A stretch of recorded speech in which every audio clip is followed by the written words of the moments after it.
Hey everyone, welcome to Unique Ways with Thomas Gerard, an audio podcast. We've got a really great guest on today. She's a UX UI designer specializing in cross-cultural design in both print and digital. She works with businesses, restaurants, real estate projects, professionals, and startups, and has for the past 22 years.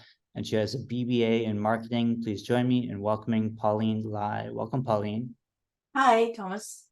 Are you ready for 20 questions? Sure. Okay, question one. Tell me a little bit more about yourself. What do you do? Okay, my name is Pauline, and I've been working in the design industry for the past 23 years. Like Thomas say, I started out as a web designer and programmer.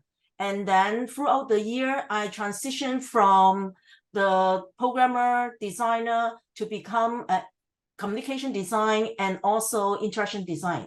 Right now, I'm working mainly as UX designer and strategist, and also an educator. That's great. Just to know for our audience, Pauline and I have known each other for a few years now, being based in Vancouver and being active here. One of the ways we're connected is through the design certification organization called DESCAN, which is a really great organization here in Canada. So question two, what's a key piece of knowledge that makes you different? For me is before I become a designer, I'm also working with an advertising agency with my marketing background, but I'm not work as a designer, but instead I'm working as a a middleman between the clients and the designer. So I am more into the account service. So in that way, I'm not only looking at myself in the role in the designer, but I'm also thinking about what the client wants. So I'm kind of understanding that before I go in to become a designer. So I think that kind of knowledge helped me to understand and work with the client much more effectively. Yeah, there was a time, I guess, within design when design and business really started to intersect with each other. And I imagine that's a big part of where your strength is, right? Yeah. Yeah. Okay, number three, why this of all things? Why do you do what you do? I always love design. Even though when I'm really, really young, I really want to become a designer. However, as my Asian background, a lot of parents usually don't think design as a job. It's more like a hobby for them. So for me, I kind of like try to follow the closest thing I think is for problem solving. So I get involved with or studying marketing instead. And after I gain a few years of experience with marketing, I go into the design myself. Like when I become like more experienced with work and all that, and I go back to my design background and study in a program in UBC, and then started out from there, and then until now. Great. Okay, number four, and some people struggle with this one, but the question is, what does your future look like? For my future, right? Not the design industry, right? Yeah. My future is, for now, I work with most of my clients. I used to do more design than others, but now I more focus on strategy. I help my client planning and solving their problem instead of just designing the interface or something. So my future is looking at more into the strategy and also education. I really think about education. I really love learning, especially new things. So for me is keep on learning, and at the same time go for more into the organizing structure and also strategy for the clients. Great. Okay, number 5 we say is unique to this podcast, and the question is, let's talk about location. How does the notion of place play into what you do? For me, my place is, there's a lot of things regarding place I can talk about, but I think for my own experience, I kind of like, the place for me, I originally from Hong Kong, and then the place is a little bit different from the, like we call it Canada, the Western world. And then I study my degree in US, and then come to Vancouver and study design. So from all these different places, I find that the way we're looking at design is a little bit different. And with the different culture and different places I've been, it's affect my design a lot. Not only viewing it, but also the way we kind of like looking something the same, but at the same time, there's something different. Great. And just to mention, glad to hear you bring up Hong Kong. All of you, please check out the episode with Keith Tam. He has been an early supporter of both the audio podcast and the More Than Audio podcast, and he is based in Hong Kong, working with Hong Kong Design Institute there. So number 6, if you had to start from the beginning, what advice would you give your former younger self? Oh, this is a great one. I'm keep on asking what kind of things I want to change if I starting it again. I think for me, my advice for myself, my former self will be not just looking at the career in front of you, but instead looking a little bit further. For me, I always like, oh, I get a job, I work on it, I do the great job of it, and then that's it. That's what a career for me. But now that I have more experience and looking at different angle of these things, I will feel that it will be better if I have planned it ahead of time. Like when I first started out, what my plan is not just to become a designer, but instead, what do I want in the future, not only right now? I feel that I can plan, if I have planned the design career a little bit earlier, my path will be a little bit different. So I think I will tell myself to plan, not only plan yourself in like right now. Oh, I want to find a job, or I want to find more clients. But instead, what do you want to do? Now, even right now, I started to do a 1-year plan and a 3-year plan. But I think I want to start it out a little bit earlier in my career path. Now I kind of like know what I will be planning on for this year, and also looking ahead of time, what in 3 years, what I want to do. So that is, I think, the advice for myself. That's great. We had a big guest on early on, Debbie Millman, who talks about the 10-year plan, and she has a card deck that she sells as a product about the 10-year plan, and talks about how she was educated in that realm in New York City in her career. So number 7, what's a day in your life like? For me, my day in the life is like in the morning when I started out as a freelancer. I think you need to be very disciplined to like wake up in the morning and work on like ordinary jobs. But I try to make it like in the morning, I will start to go through all my email, check out all the link and like the blog I subscribe or whatever, to take a look at the trend, give me like a fresh start, inspired, and then starting to, of course, replying email to clients and also student I'm teaching right now. And then in the afternoon, I start working with projects, or I'm going to teach.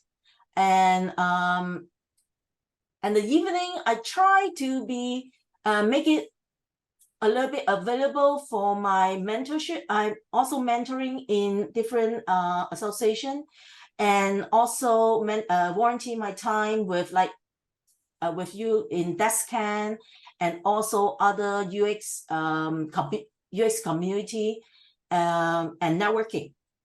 And I try to get my weekend for my with my family and not working with it, which I have done it when I started out. I work 24/7, 7 days a week. Now I try to have some work-life balance, which I try not to work in Saturday and Sundays.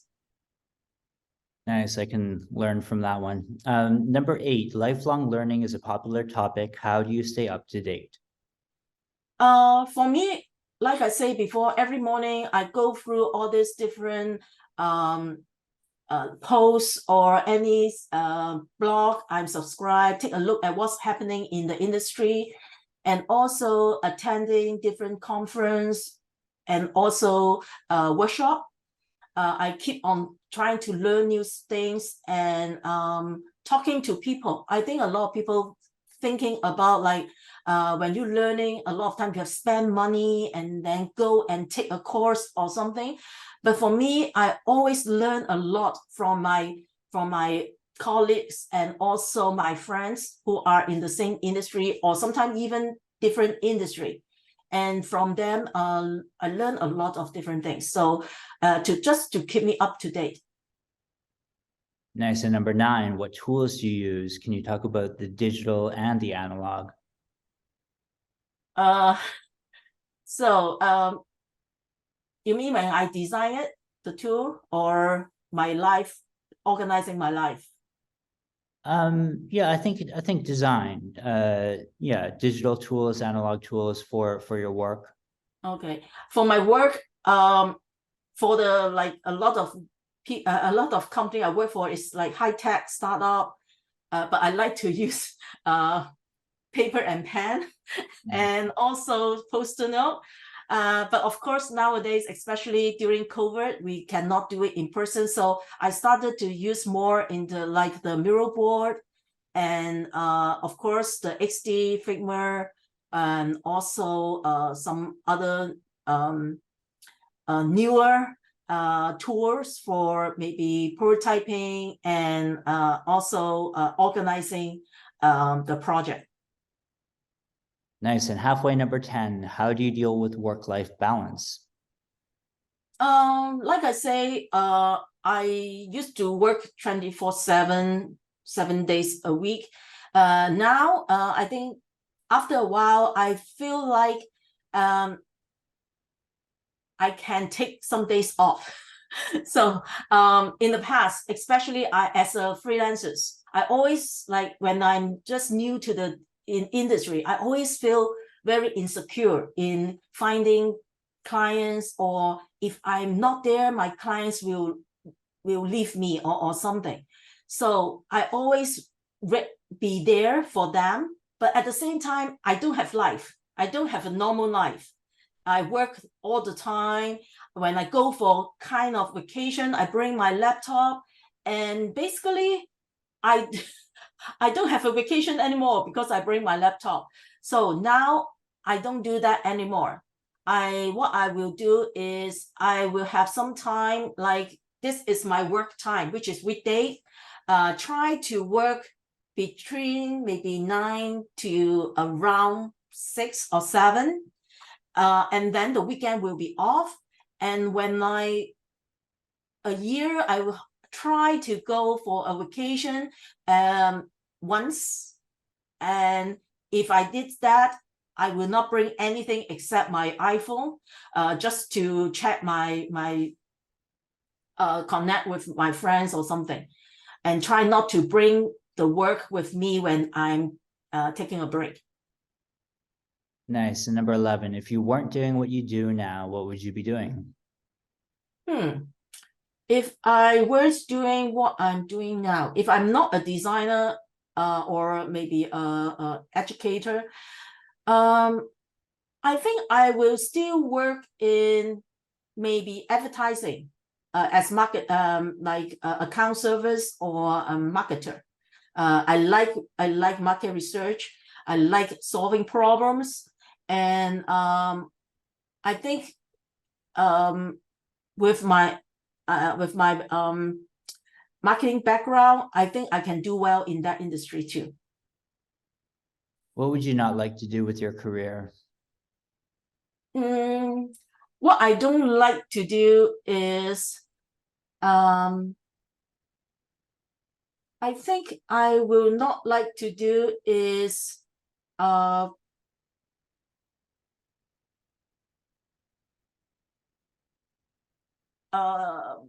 okay, I used to be a programmer, but I don't like to do programming anymore.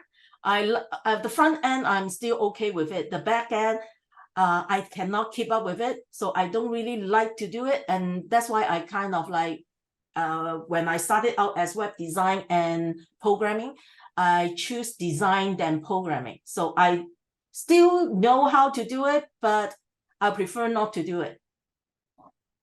Great. What's your favorite word, quote, or sentence? My favorite word, quote, or sentence, I think it's more like a sentence or something. I'm not really sure what that is, but if you try, it's 50-50, you will get it right or wrong. If you don't try it, you're definitely going to get 0, and you are going to be wrong.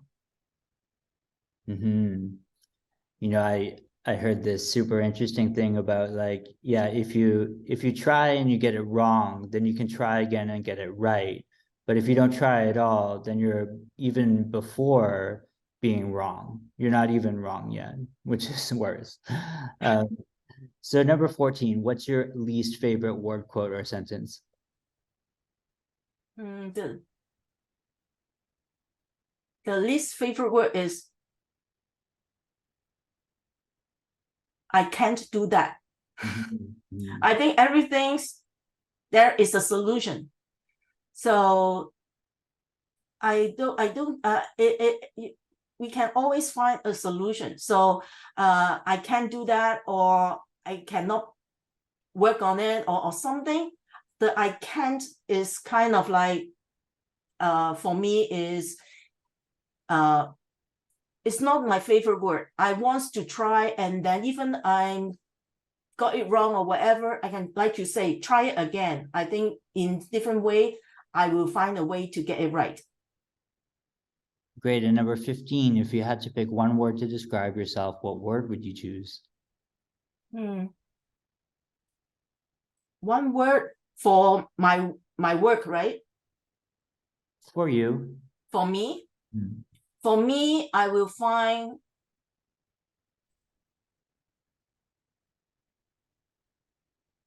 maybe about like dependable. That's because one time I asked my friend to describe me when I flew one of the like exercise for them, and then come up with a few of them come up with the same, like dependable. So I think that is the word I would describe myself too. Nice. And what keeps you up at night? What keeps me up at night? Usually I sleep quite well, but if there is something important going on, there's an event going on the next day, sometimes I always want to make it perfect, and always the night before, I will go through all the single detail with it, and that sometimes keep me up at night. Nice. What's a dream you're chasing? My dream to chasing is I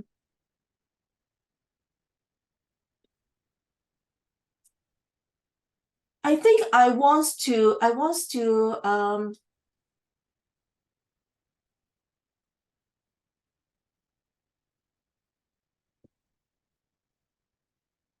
kind of like get what I want right now. But my dream, I think, is more about like what I want to do in the near future or the future is to organizing a conference for design by myself or my or any association together, but I really like to have like big event in Vancouver to gather the design expert and also some great designer to have a place to come.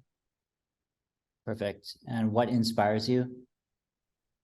I think travel.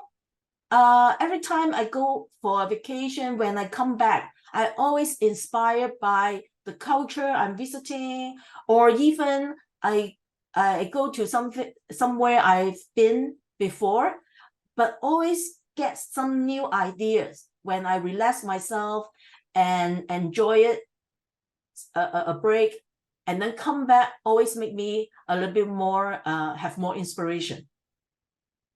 Nice. And last two, number 19, any advice you'd like to share?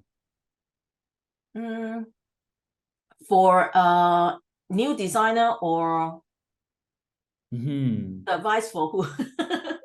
Yeah, any of our listeners. Okay. For advice for my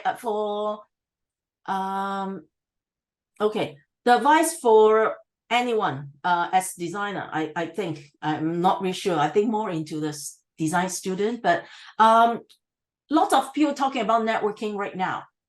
And when student, especially maybe junior designer, when they heard about networking, they think of it as in trying to get a job, and then you want to get networking, or they try to use networking to get a job. My advice is networking will not give you a job. The networking is just giving you an opportunity to build relationship, and that relationship will help you to find a job later on. It's not about networking, it's the relationship you built. I see a lot of like students go into an event and come and ask me for a job. They say, oh, I'm just graduated from which program, and then I'm looking for a job. And they think as networking in an event is come in and just finding jobs. Please don't do that. You have to start to build relationship first. Networking is not just go in for an event and find people, but instead you're starting to have conversation and then get something work together or volunteer time with association, building relationship, and then you will you will have the network to help you to find or recommend you later on, not right away. Great. And number 20, how can our listeners keep tabs on you? How do we follow you? What's our call to action? You can find me in LinkedIn. I can my LinkedIn is I don't remember my LinkedIn profile right now. Let me just check it out. Let me see.